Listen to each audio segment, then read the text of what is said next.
estructura del tórax que va a colaborar y va a coadyuvar, ¿ya?, en el proceso mismo de la inspiración, de la expiración, pero también va a servir de protección de estos grandes órganos, tanto de los pulmones como del corazón. Para ver todas las funciones de estos órganos, vamos a ir de atrás hacia adelante, ¿ya? Es decir, primero vamos a ver el inciso C con la caja torácica, ¿de acuerdo? ¿Por qué está compuesto el tórax? A ver, vamos a ir viendo un poquito. ¿Por qué está compuesto el tórax? ¿Cuáles son los huesos que componen el tórax? ¿Quién me dice? Le vamos a anotar. ¿Cuáles son los huesos que componen el tórax? Las costillas y creo que hay uno más, si no me acuerdo. Ya, por adelante tenemos el esternón, muy bien. Lateral, la parte delantera, anterior y lateral tenemos las costillas y en la parte posterior las vértebras. La columna vertebral, muy bien. ¿Quién me ha hablado? A ver, díganme ahora los nombres, porque no los veo. Erika, dice. ¿Cómo? Rocío Erika. Erika. Ya, vamos a anotarlo al final para no perder el hilo del tema, ¿de acuerdo? Me van a hacer recuerdo. Entonces, vamos a ver la caja torácica que está compuesta, como dijo su compañera, ya, por delante, ya, en la parte anterior por el esternón, lateral y anterior, y parte posterior con las costillas, y en la parte posterior prácticamente por la columna vertebral, específicamente cervical y torácica, ¿de acuerdo? ¿Cuál es la función de esta caja torácica? ¿De acuerdo? Protege los órganos que se encuentran, corazón, pulmones y los grandes vasos. ¿Cuáles son los grandes vasos? La aorta y las venas cavas, ¿verdad? ¿Recuerdan cuando vimos sistema arterial, sistema cardíaco? Vimos que del corazón llegaban las venas cava superior e inferior y salía la aorta ascendente, ¿verdad? Con el callado de la aorta. Por eso dice, protege los órganos como el corazón, como los pulmones y los grandes vasos. Proporciona el soporte a las extremidades superiores.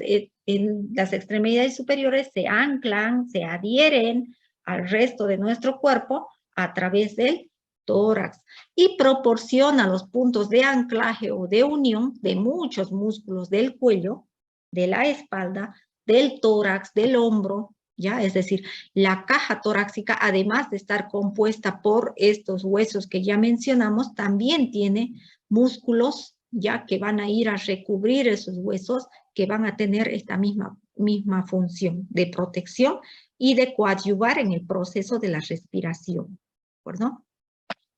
Y su otra función es que desde los espacios intercostales están los músculos que van a levantar y van a deprimir las costillas, ¿ya? Y que van a ayudar al proceso de la respiración. Entonces, la caja torácica, ya, esto es una imagen de ahí mismo, del libro del Guyton, ya, fíjense, en el proceso de la inspiración se ensancha el diámetro antero-posterior, el diámetro que va desde el esternón hacia la columna vertebral, ya, para tratar de insuflar los pulmones, ¿de acuerdo? Y con eso, el diafragma, que es el músculo que separa el tórax del abdomen, se va a contraer. Lo mismo que los músculos intercostales externos, ¿de acuerdo? Fíjense, son los intercostales externos, que están un poco más superficiales, más a flor de piel, y los intercostales internos, que están un poco más pegados a las vísceras en la parte interna. ¿Quiénes se activan entonces para aumentar este diámetro antero-posterior en el proceso de la inspiración? La contracción del diafragma, la contracción de los intercostales externos, participa el músculo del esternocleidomastoideo que sale desde el esternón, ya pasa por la clavícula y llega al proceso mastoides del hueso occipital y del hueso temporal, ¿de acuerdo? Los escalenos, ya los serratos, todos esos músculos participan en el proceso de la inspiración. Y en el proceso de la expiración, pues ocurre lo contrario, ¿de acuerdo? desciende o disminuye el diámetro antero-posterior de las costillas, ¿ya? Y se van a contraer, en este caso, los intercostales internos, los que están más adentro. Y se van a contraer también los rectos abdominales, estos que nos dan los cuadraditos en la parte del abdomen, ¿verdad? Y con eso ya se relaja el diafragma y se realiza el proceso contrario, es decir, la expiración. Entonces, vean cómo la caja torácica, ya a través de todos estos huesos, de los músculos, ya van a participar o coadyuvan, ayudan al proceso de la inspiración y la expiración. Lógicamente, no son los que determinan, la caja torácica no es la que determina qué cantidad de aire entra a nuestros pulmones y qué cantidad va a salir. No, más adelante vamos a ver quiénes son los encargados ya de realizar ese proceso. Vamos a ver cómo, inciso B, las vías de la conducción aérea. Ya vimos la parte externa, ¿verdad? Que la caja torácica protege, además con los músculos, ayudan al proceso de inspiración y expiración. Ahora veamos todas las vías de conducción aérea. ¿De acuerdo? ¿Por dónde entra el aire? Por las fosas nasales, las narices, ¿verdad? Sirve como vía de entrada al aire. La nariz va a servir para humidificar, para calentar, sirve como barrera mecánica porque tenemos vellosidades a nivel del orificio nasal que va a impedir el ingreso de cualquier cuerpo extraño, pero además filtra el aire, es decir, cualquier polen, bacteria o cualquier otra situación o pelusa que quiera entrar a nuestro sistema respiratorio, pues se atrapa ya en las vellosidades y de esa manera sirve de barrera mecánica ya para el ingreso de aire. Lo humidifica. ¿Por qué lo humidifica? Porque la nariz ya está recubierto por un epitelio ciliar que va a secretar moco, ya, y que este moco va a barrer, para tratar siempre de eliminar cualquier cuerpo extraño. Pero además, cuando está haciendo mucho frío, por ejemplo, si respiramos aire caliente, pues, perdón, aire frío, pues puede provocar un desnivel de la presión de aire intraalveolar a nivel del alveolo. Entonces realiza el calentamiento necesario para que el oxígeno llegue hasta nuestro alveolo, ya, en manera óptima, ya, de forma óptima. Después de las fosas nasales va a pasar por la faringe, esta faringe que también está recubierta por epitelio ciliar, que va a secretar moco y que va a seguir tratando de eliminar cualquier cuerpo extraño que haya ingresado por las fosas nasales y que no haya sido atrapado. Pasa por la laringe, órgano especializado en la fonación, ya, en la fonación, pero también sirve de paso de aire hacia la tráquea. ¿Ya? La tráquea, que mide más o menos de 10 a 12 centímetros, ¿ya? Está compuesto más o menos de 10 a 12 anillos cartilaginosos en forma de herradura, es decir, los cartílagos van en la parte anterior y lateral, y en la parte posterior no hay anillo cartilaginoso. Por eso dice, es en forma de herradura, ¿de acuerdo? En la parte posterior se adhiere ya al esófago por músculo liso. ¿De acuerdo? Cuando se divide la tráquea en la carina, se llama así la bifurcación de la tráquea, acá, fíjense en esta imagen, ya, llega la tráquea hasta ahí y se bifurca. Este lugar se llama carina, que es esto, ya, y se va a dividir en los dos bronquios principales, que son el bronquio derecho y el bronquio izquierdo. Bronquios que van a ingresar a ambos pulmones, pulmón derecho, pulmón izquierdo, ¿de acuerdo? Y recordar que este pulmón externamente está cubierto por dos pleuras, ¿verdad? La pleura visceral, que es la que recubre a la víscera del pulmón, y la pleura parietal, que va a ser la que está pegada a la pared torácica. Entre ambas pleuras existe una cavidad virtual y existe también un líquido pleural, ¿de acuerdo? Que más adelante vamos a dar la función de este líquido pleural, ¿verdad? Entonces, pulmón derecho y pulmón izquierdo, que están recubiertos por ambas pleuras, y el pulmón derecho que tiene 3 lóbulos divididos por las fisuras y el pulmón izquierdo que tiene 2 lóbulos. Estamos recordando la parte anatómica, ¿de acuerdo? Ahora, para ingresar a ambos pulmones, ya estos bronquios tienen el hilio pulmonar, es decir, viene la tráquea, a ver si tenemos una imagen más adelante. Acá, ¿ya? Viene la tráquea, ¿de acuerdo? Son los órganos, fíjense, fosas nasales, faringe, laringe, tráquea con sus 10 a 12 anillos cartilaginosos. Este es el lugar de la carina y se divide en 2 bronquios. Lo que ingresa al bronquio, lo que ingresa a cada uno de los lados de los pulmones se llama hilio pulmonar. ¿Por qué está compuesto el hilio pulmonar? Por los bronquios principales, por la arteria pulmonar y por la vena pulmonar, ¿de acuerdo?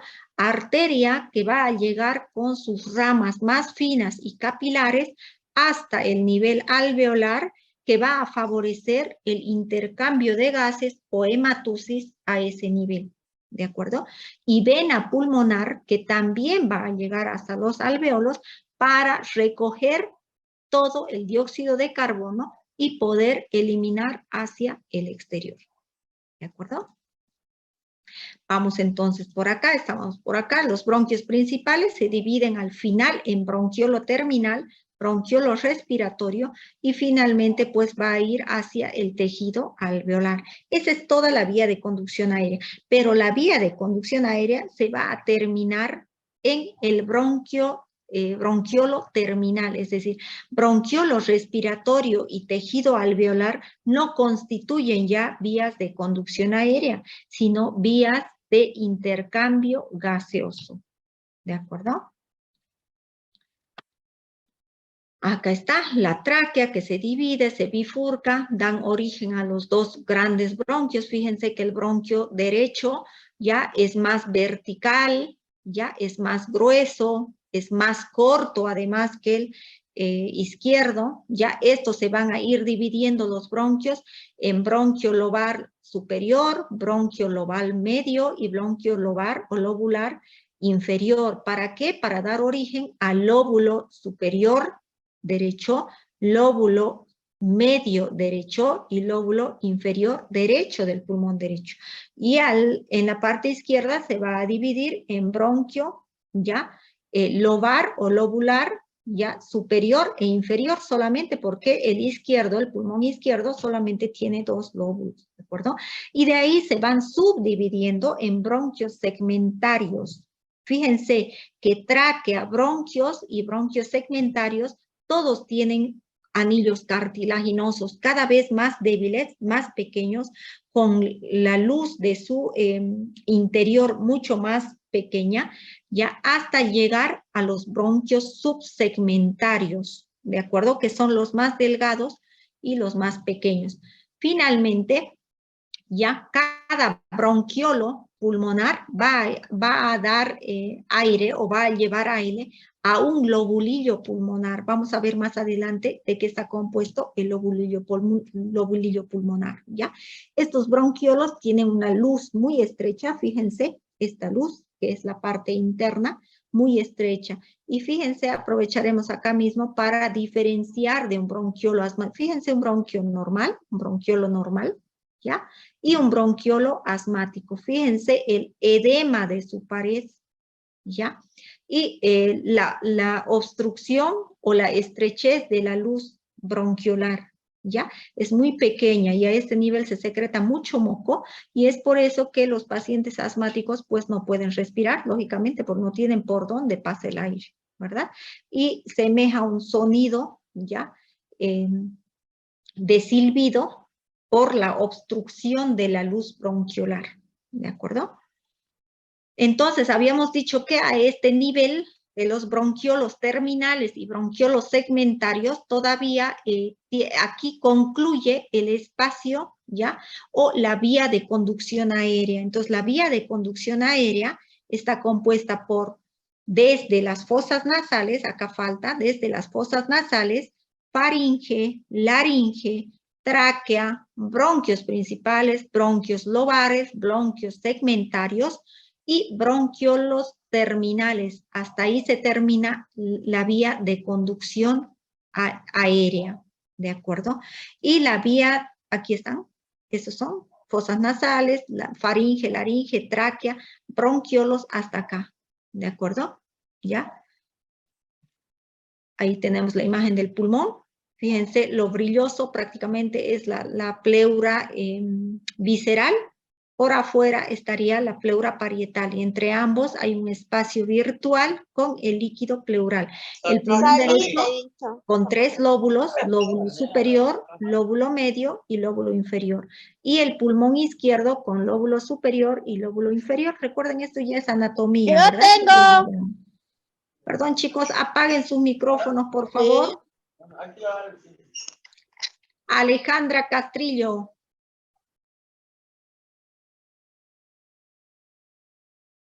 Bien, avanzamos entonces, ¿ya?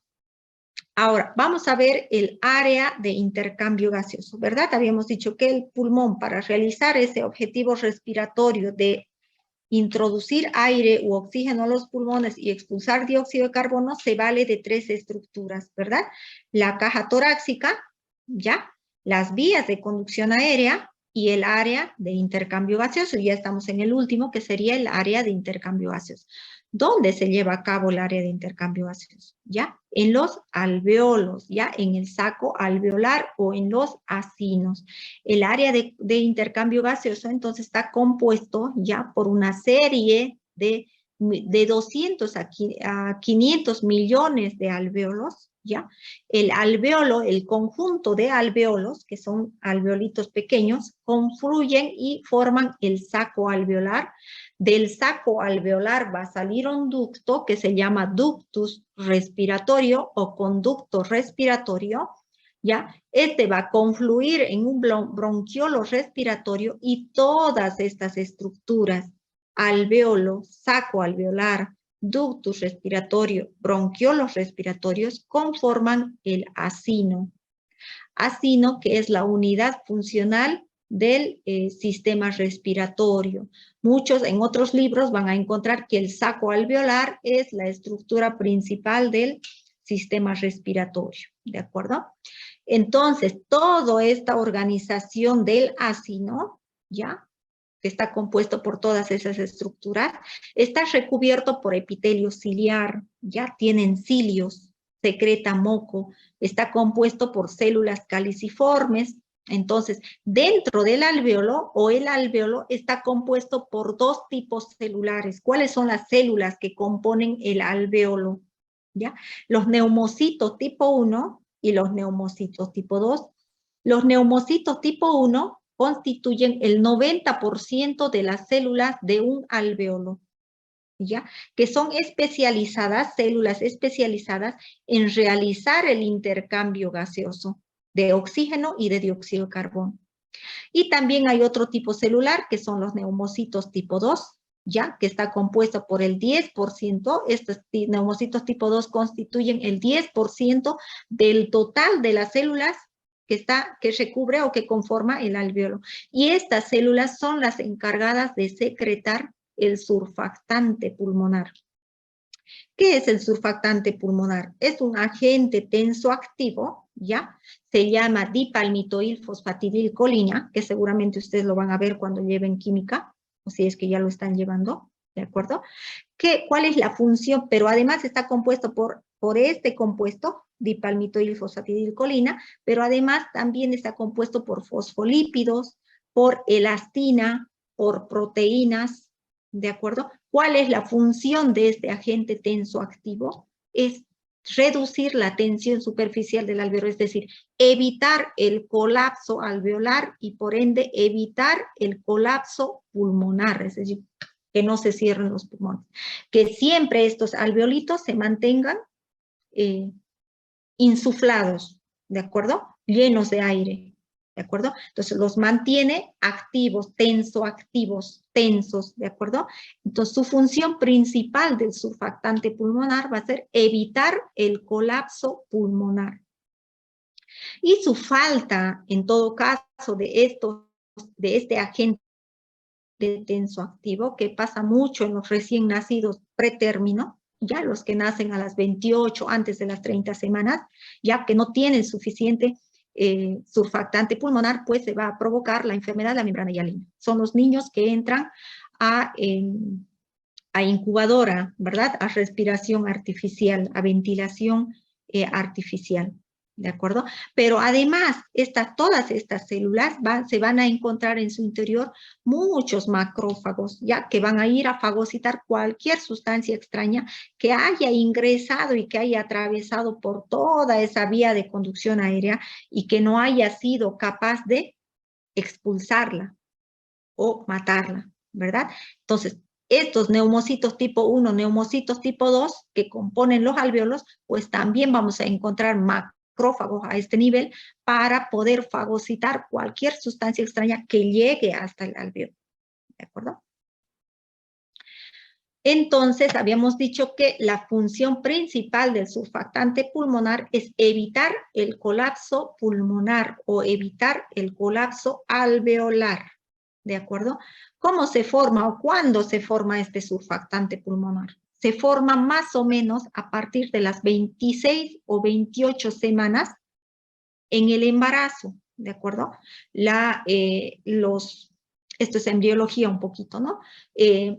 La parte o la división de los bronquios en sí comienza a la sexta u octava semana, es decir, antes de que cumpla los 2 meses de embarazo, ¿ya? Todo el sistema bronquiolar ya se está formando, pero no todavía los alvéolos, ¿de acuerdo?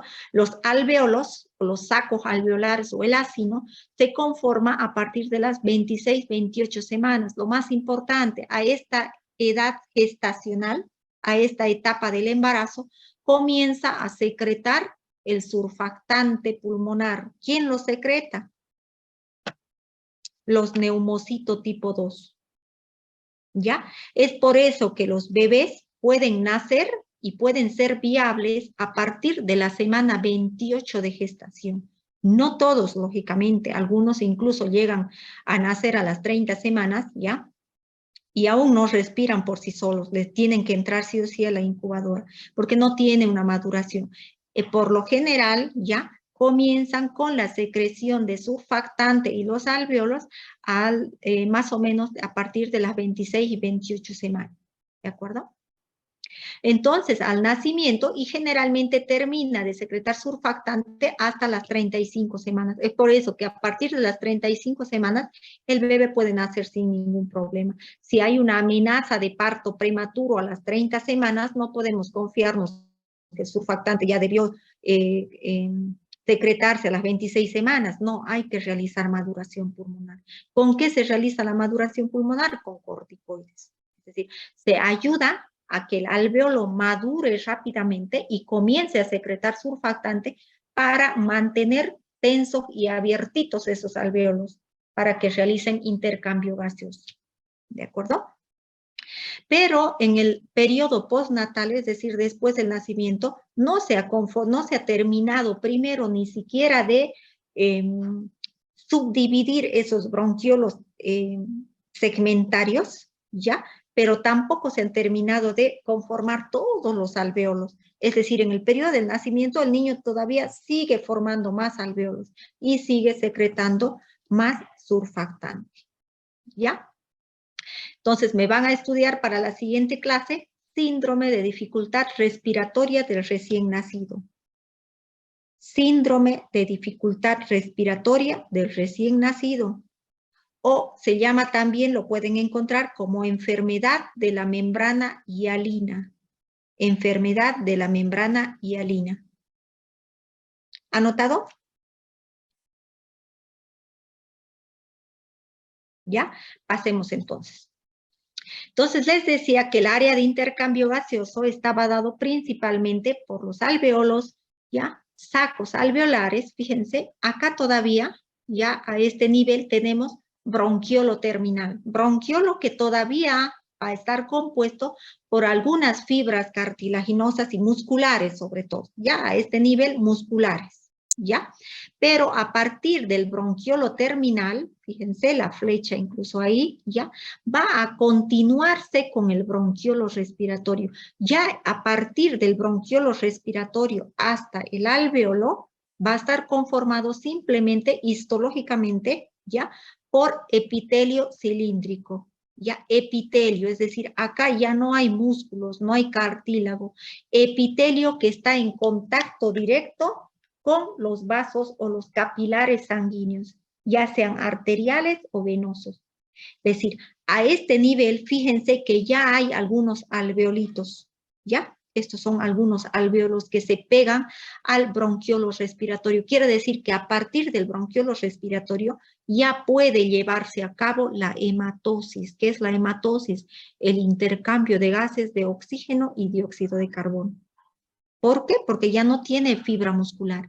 Es directamente epitelio y vaso capilar. Epitelio y capilar. Fácilmente ya se puede llevar a cabo el intercambio de gases. ¿De acuerdo?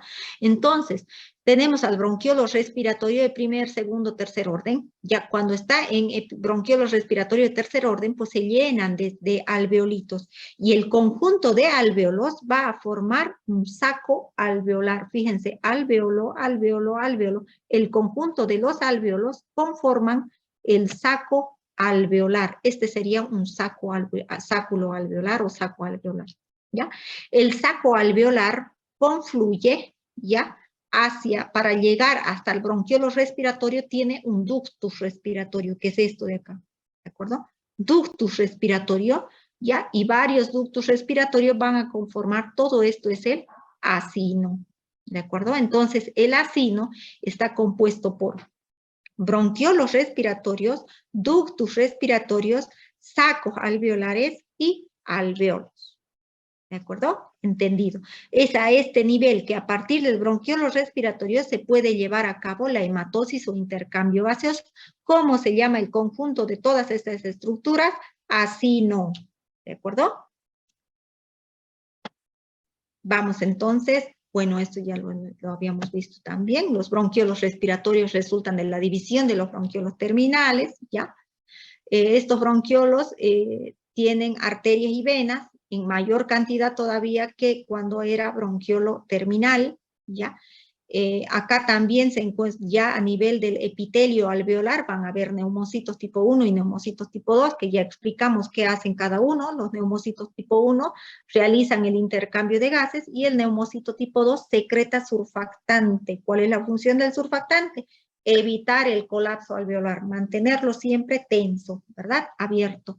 Entonces, el área de intercambio de gases está determinado por el bronquiolo respiratorio, ductus alveolares, sacos alveolares y alveolos pulmonares. Todas esas estructuras conforman el acino. ¿De acuerdo? Yo les puedo decir dónde se lleva a cabo el intercambio de gases, me pueden decir, me pueden nombrar todas esas estructuras o me pueden nombrar simplemente el acino. ¿De acuerdo? Ahí va pregunta de examen. Ahora, el conjunto de acinos van a conformar el lobulillo pulmonar, lógicamente, ¿no? Que es la unidad morfológica más pequeña del pulmón. ¿De acuerdo?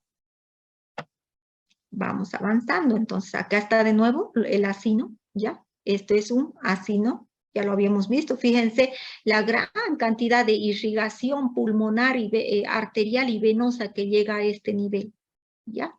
Toda la cantidad de irrigación. Por eso es que se lleva a cabo el intercambio de gases a este nivel. Acá lo nuevo, de nuevo la irrigación, la gran irrigación, fíjense de los capilares arteriales y venosos, y esa es a ese nivel, perdón, donde se lleva a cabo la hematosis. ¿Ya? Esta es una imagen de ahí del gaito, ¿ya? Que es la unidad respiratoria del acino, que está compuesto nuevamente ya por el bronquiolo respiratorio, ductus respiratorio, alveolos, sacos alveolares, ¿de acuerdo? Y todo esto conforman el acino, ¿ya? Para que no se les olvide. Entonces, sinteticemos nuevamente. Habíamos dicho que la respiración se vale de tres estructuras del sistema respiratorio principalmente. Uno, que es la caja torácica, que ya lo vimos el tórax con los músculos accesorios y demás, y hay áreas de que conducen el aire y hay áreas que realizan el intercambio de gases. La conducción del aire está dado por fosas nasales, faringe, laringe, tráquea, bronquios, hasta bronquiolos terminales. Y el área de intercambio gaseoso empieza en los bronquiolos respiratorios. Los bronquiolos respiratorios son continuación de los bronquiolos terminales, ¿de acuerdo? Bronquiolos respiratorio, conducto alveolar o ductos alveolares, sacos alveolares y alveolos pulmonares. Todo esto es el así, ¿de acuerdo? Para que quede claro cuál es el área de intercambio gaseoso y cuáles son las áreas de conducción del aire, ¿de acuerdo? Esto ya lo llevamos, ya lo habíamos llevado. Ahora, veamos, hemos visto todas las vías, las funciones, cómo se lleva a cabo el intercambio gaseoso y todo lo demás. Veamos la mecánica de la ventilación, ¿ya? Cómo entra el aire, quién favorece, quién actúa y demás. Esa es la mecánica de la ventilación. Entonces, el pulmón, ya, se va a contraer y se va a expander de dos maneras, ¿de acuerdo? Uno, por el movimiento hacia arriba y hacia abajo del diafragma. Recordemos que diafragma ya es el músculo que se encuentra dividiendo tórax de abdomen. Recordemos un poquito de anatomía, ¿de acuerdo? Entonces, una manera es el movimiento hacia arriba y hacia abajo del diafragma. En el proceso de la inspiración tira hacia abajo los pulmones. ¿Por qué? Porque se contrae y en la expiración provoca la relajación y el retroceso elástico de los pulmones. Y dos, ya mediante la elevación y el descenso de las costillas. ¿Cómo lo hace? Para aumentar el diámetro anteroposterior. La respiración normal sin ningún esfuerzo, es decir, nosotros estamos, por ejemplo, cuando estamos durmiendo, es una respiración normal, sin ningún esfuerzo, ¿de acuerdo? Se lleva a cabo la respiración por este primer mecanismo, es decir, quien actúa más es el diafragma. Pero cuando estamos realizando ejercicio, cuando estamos subiendo las gradas, por ejemplo, que necesitamos más esfuerzo respiratorio, ya se activa este segundo proceso, que es la elevación y el descenso de las costillas, para aumentar ese diámetro anteroposterior, que ya lo vimos en la caja torácica, recuerden, músculos intercostales y todo lo demás. ¿De acuerdo? Entonces, la mecánica de la ventilación está dada por esos dos mecanismos. Pero para ampliar este diámetro anteroposterior, ya lo vimos también en caja torácica, tenemos músculos inspiratorios y músculos expiratorios. ¿Cuáles son los músculos que colaboran en el proceso de la inspiración? En ese proceso, ya, los intercostales externos, a ver si tenemos acá la imagen, los intercostales externos, esternocleidomastoideo, que ya lo dijimos, serratos anteriores y escalenos, aquí está, ¿ya? Los intercostales externos, que son estos, ¿ya? El esternocleidomastoideo no está acá, pero recuerden que es el músculo que cruza prácticamente el cuello. Los escalenos que están por acá atrás, ¿ya? Detrás del esternocleidomastoideo, ¿ya? Y los serratos que se encuentran en esta posición, ¿ya? En la posición anterolateral de las costillas, ¿de acuerdo? Ellos son los músculos inspiratorios. Y los músculos expiratorios que favorecen el proceso de la expiración son los rectos del abdomen y los intercostales internos. Estos son los rectos del abdomen y los intercostales internos, ¿de acuerdo? Entonces, por ese proceso se lleva a cabo el proceso de la ventilación, ¿ya? Todo esto favorece, vamos a ver acá, a ver qué va, ya. Todo esto favorece, ¿ya? Estos movimientos favorecen de que salgan diferentes presiones de aire, ¿ya? Presiones que van a determinar, ¿ya? La entrada y la salida del aire del pulmón, ¿ya? Entonces, estas presiones que originan la entrada y la salida está dada por la presión negativa que existe entre ambas pleuras. Recuerda que yo les dije que el pulmón está recubierta por una pleura visceral y por una pleura parietal, y que en medio de ellas existe una cavidad virtual, pero también existe un líquido pleural para evitar el roce o la corrosión entre ambos tejidos, ¿ya? Entonces, la presión negativa que haya entre ambas pleuras, ¿ya? Que tiene que ser entre menos 5 a menos 7 centímetros de agua, va a favorecer de que entre al pulmón 0,5 litros de aire. Es decir, la presión negativa de esas pleuras hace de que ingrese aire a nuestros pulmones. ¿De acuerdo? Pero también existe la presión alveolar. Entonces, la presión alveolar es la presión que existe dentro del alveolo. ¿De acuerdo? La presión intraalveolar. Y para que entre aire hasta este alveolo, ya, esta presión debe ser inferior a 0. ¿Ya? Es decir, tiene que ser -1 a -2 para arrastrar 0,5 litros de aire para que entre. ¿De acuerdo? Y en el proceso de la expiración, pues tiene que botar, eliminar también 0,5 litros de aire. ¿De acuerdo? Entonces, la presión transpulmonar se refiere a la diferencia que existe entre la presión alveolar y la presión pleural. ¿De acuerdo? Ahora, la distensibilidad pulmonar, la expansión del pulmón, está determinada por las fuerzas elásticas.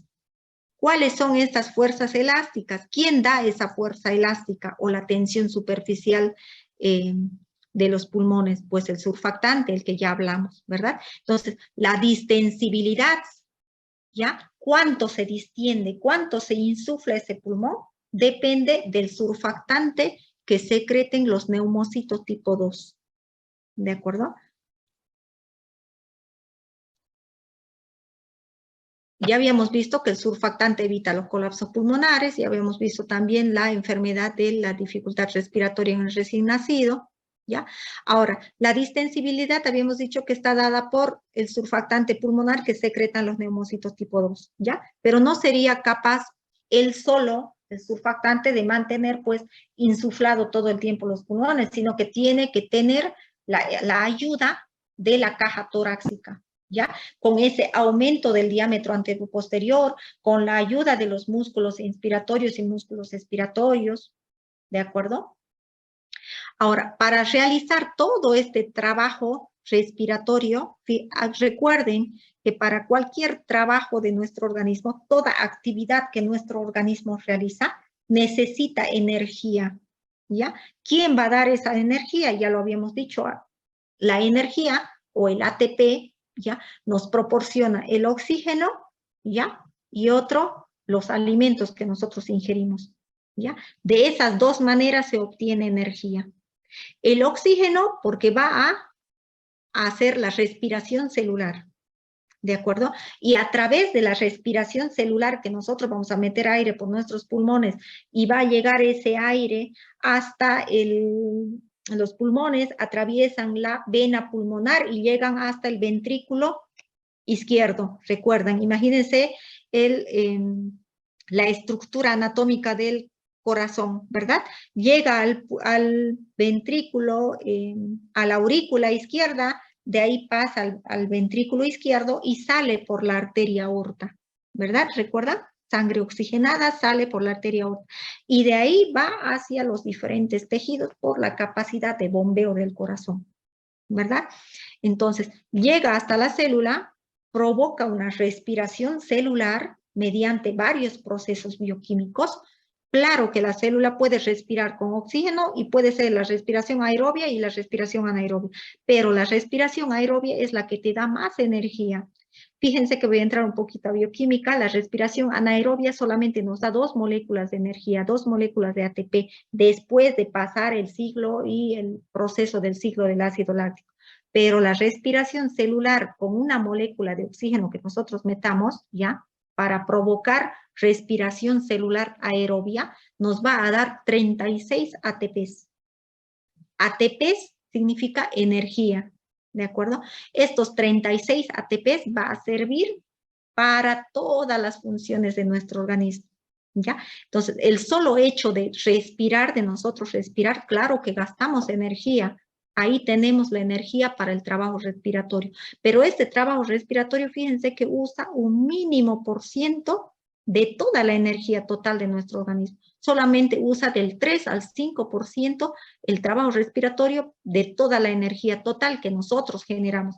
Ahora les dije que la energía de nuestro organismo ya no solamente lo da el oxígeno, también lo dan los alimentos. A través de las proteínas, ese es otro ámbito, ¿verdad? A través de las proteínas, de las grasas y de los carbohidratos, que son las macromoléculas, ¿verdad? Vamos entonces pasando. ¿Cómo podemos medir ahora? Habíamos visto el proceso de cómo ingresamos nosotros el aire a nuestro organismo y cómo lo expulsamos, ¿verdad? Ingresa por nuestro organismo, ya llega por todas estas estructuras de vías de conducción aérea, ya, hasta los alvéolos. Pero recuerden que las vías de conducción aérea no se lleva a cabo el intercambio gaseoso, ¿verdad? ¿Dónde se lleva el intercambio? ¿Dónde se lleva el intercambio gaseoso? A ver, ¿quién me responde?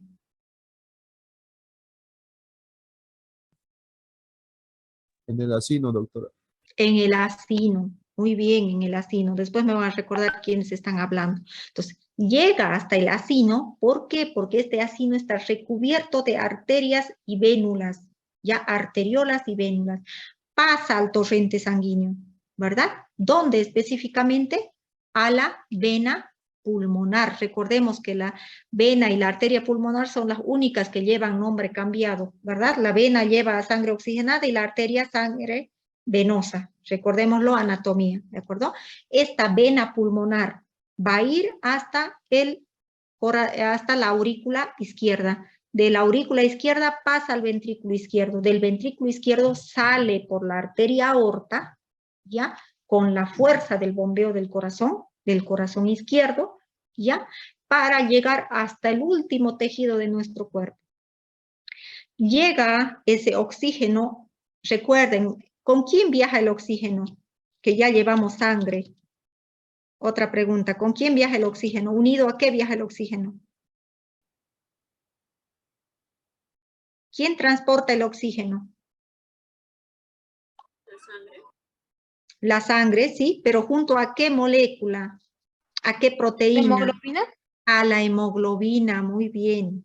O sea, el oxígeno viaja junto a la hemoglobina, transportándola hasta el último rincón de nuestros tejidos. Llega la hemoglobina con su oxígeno hasta la célula donde necesita oxigenarse, lo libera. La célula utiliza ese oxígeno, ¿ya? Lo transforma en energía, como ya les expliqué anteriormente, mediante el ciclo de Krebs, ¿ya? Al final da 36 moléculas de ATP como energía, ¿ya? Y bota dióxido de carbono. Dióxido de carbono es como el popó de la célula, yo así le digo, ¿ya? Es el desecho de la célula, es decir, utilicé todo, tengo que botar lo que ya no me sirve, ¿ya? Bota su dióxido de carbono, esta misma hemoglobina capta ese dióxido de carbono y retorna nuevamente por la circulación sanguínea. ¿Dónde llega al corazón esa hemoglobina con ese dióxido de carbono? ¿Dónde llegaría? A ver. ¿A qué parte del corazón llega?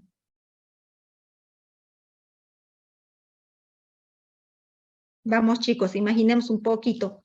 ¿Recuerdan vena cava superior, vena cava inferior? ¿Dónde depositaban esas venas cava superior e inferior? A la aurícula derecha. ¿Recuerdan que la vena cava superior recogía toda la sangre de la parte superior, tórax superior de la cabeza? ¿Recuerdan anatomía, verdad? ¿Ya? Entonces, a través de la vena cava superior, esa hemoglobina ha viajado por ese torrente venoso, ¿ya? Y ha llegado hasta el corazón a través de las venas cavas, cualquiera, vena cava superior, inferior, depende de dónde venga, de qué parte del cuerpo venga. Ha entrado ya a la aurícula derecha, de la aurícula derecha pasa al ventrículo derecho, y del ventrículo derecho sale por la arteria pulmonar, única arteria del cuerpo que lleva sangre venosa, y va hasta el pulmón. ¿A qué? A tratar de desechar, entregar al alveolo y que el alveolo lo saque al exterior mediante el proceso de la expiración, ese dióxido de carbono. Ese dióxido de carbono en el ambiente con las plantas se va a volver a oxigenar y otra vez lo podemos respirar. ¿Se está entendiendo el proceso de intercambio gaseoso? Ya, perfecto. Esa es la manera como se lleva a cabo el intercambio gaseoso y el transporte de estos gases hasta el tejido y del tejido otra vez. No van a pensar que del pulmón se va directo hacia el tejido, no, tiene que pasar por el corazón. ¿Ya? Tiene que pasar por el corazón, ¿para qué? Para que este corazón dé la fuerza de contracción necesaria y esta sangre pueda llegar hasta el último rincón de nuestros tejidos. Y lo mismo, para retornar esta hemoglobina con ese dióxido de carbono que está cargando nuevamente, ¿ya? Tiene que pasar obligatoriamente por el corazón para llegar hasta el pulmón. La circulación sanguínea que va desde el corazón hasta el pulmón se llama circulación sanguínea menor y circulación sanguínea mayor la que va desde el corazón hasta los tejidos. Eso lo llevamos también en la parte cardíaca. ¿Ya? Igual lo vamos a volver a repetir cuando hagamos sistema cardíaco. ¿De acuerdo? Ya. Una vez entendida esa parte del transporte de gases, ¿ya? Vamos a ver qué es la espirometría. La espirometría, ¿ya? Es un análisis, es un método que se tiene para poder evaluar cómo funcionan los pulmones, es decir, qué capacidad de ventilación pulmonar tiene determinado individuo, ¿ya? Qué capacidad tiene de inhalar y qué capacidad tiene de exhalar y con qué frecuencia y con qué velocidad lo hace. ¿De acuerdo? ¿Y para qué nos sirve esto nomás? Porque hay enfermedades como el asma, como la enfermedad obstructiva crónica, como la insuficiencia respiratoria, ¿ya? Como las bronquitis, ¿ya? Que dificultan o que disminuyen una ventilación pulmonar. ¿De acuerdo? Sobre todo en esos pacientes se realiza este método de la espirometría, ¿ya? Con el objetivo, uno, de diagnosticar, ¿ya? Y otro también para ver si el tratamiento es efectivo. Es decir, por ahí su capacidad pulmonar ha sido de media a baja, ¿verdad? De la persona. Se mide por mililitros, por litros, ¿de acuerdo? Por ahí su capacidad inicial cuando recién ha venido el paciente ha sido, qué sé yo, de mediana a baja. Le di un corticoide para favorecer, para abrir los bronquios, para evitar que estos bronquios secreten tanto moco y se llene tanto moco y me obstruya la luz y no pueda ni respirar. Bueno, le di un medicamento para que aperture sus bronquios y pueda botar esa flema, ¿verdad? Entonces, dentro de un tiempo, yo le tengo que medir nuevamente a qué capacidad respiratoria tendrá ese paciente. Primero, para evaluar o hacer el seguimiento a la enfermedad y también para determinar o diagnosticar cualquier tipo de enfermedad, ¿ya? Y el tratamiento, realizar la evolución al tratamiento que uno está realizando, ¿de acuerdo? Ahí hay una imagen, cómo se realiza, ¿de acuerdo? El paciente tiene que, no necesita requisitos básicos, ¿ya?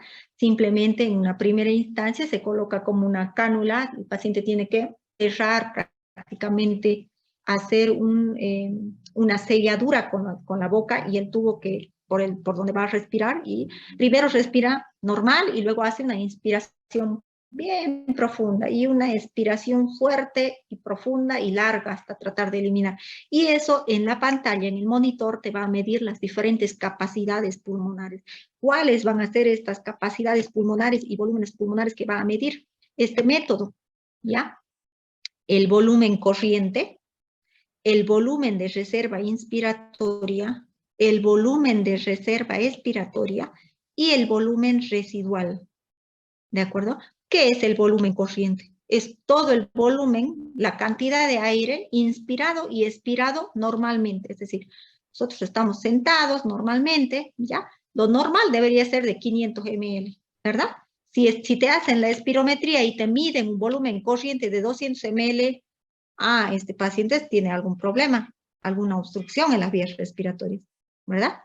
También va a medir el volumen de reserva expiratoria. Esto se mide en la inspiración forzada, es decir, cuando ya hacemos esfuerzo para respirar, ¿verdad? No es una respiración normal. Y está determinada más o menos, el valor referencial es de 3.000 ml. Fíjense cómo aumenta de 500 a 3.000 ml.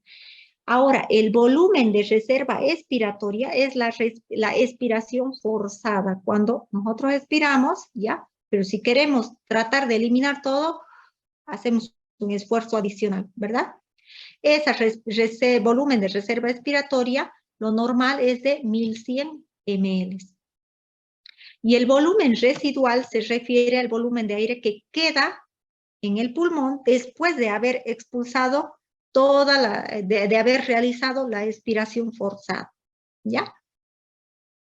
Pero también mide algunas capacidades esta espirometría. ¿Cuáles son esas capacidades pulmonares que mide esta espirometría?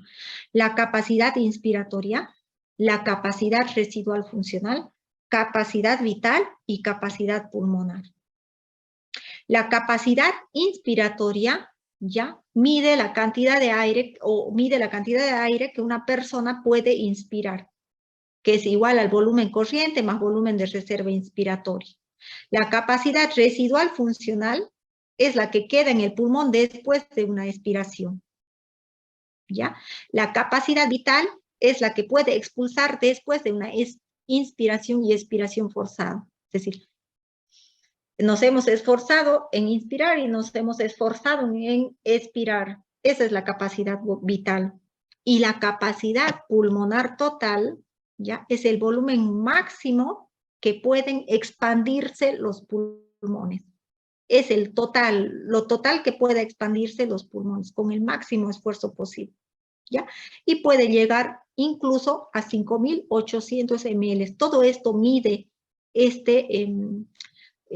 espirometría, ¿de acuerdo? Y de acuerdo a todo esto, ya se pueden diagnosticar todas las enfermedades, sobre todo obstructivas.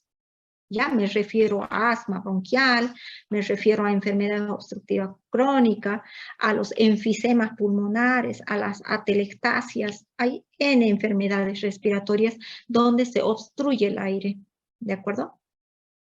Y siempre van a ver de que en la mujer siempre todas estas capacidades y los volúmenes siempre van a ser inferior al de los varones. ¿Por qué? Porque la mujer pues tiene menos tejido, ya, tanto pulmonar como tejido graso y demás, ¿no? Esta es la imagen, ya, cómo registra todos estos volúmenes y estas capacidades, ya, esto también es del Gaito, esta imagen, ya, para que ustedes puedan, es un diagrama en realidad, ¿no? Que muestra todos los movimientos respiratorios, ya.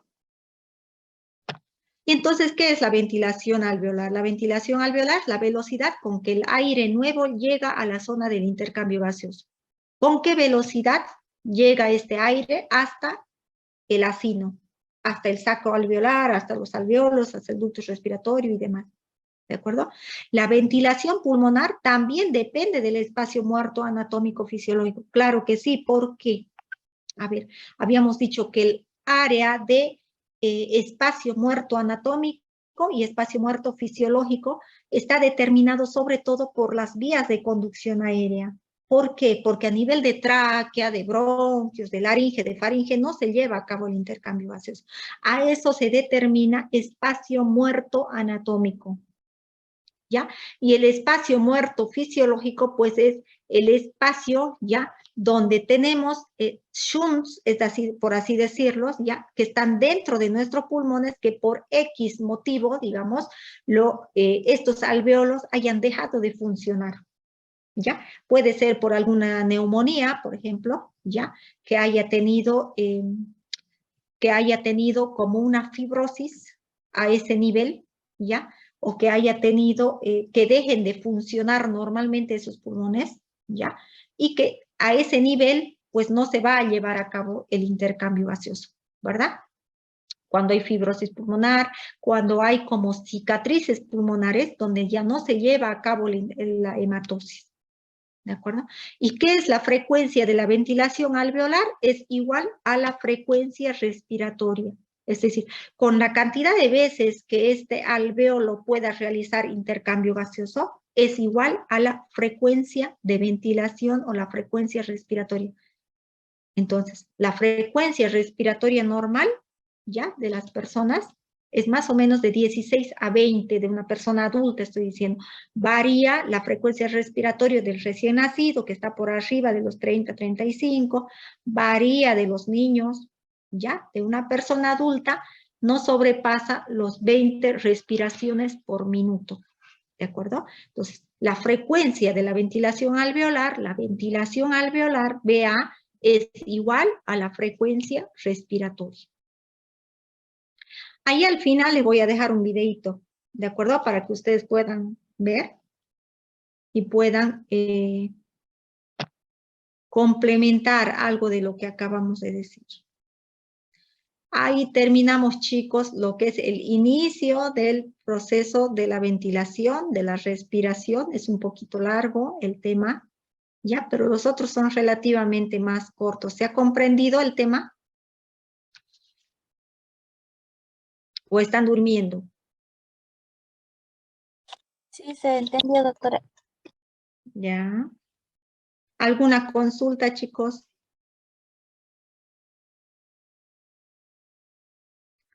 ¿No hay consultas?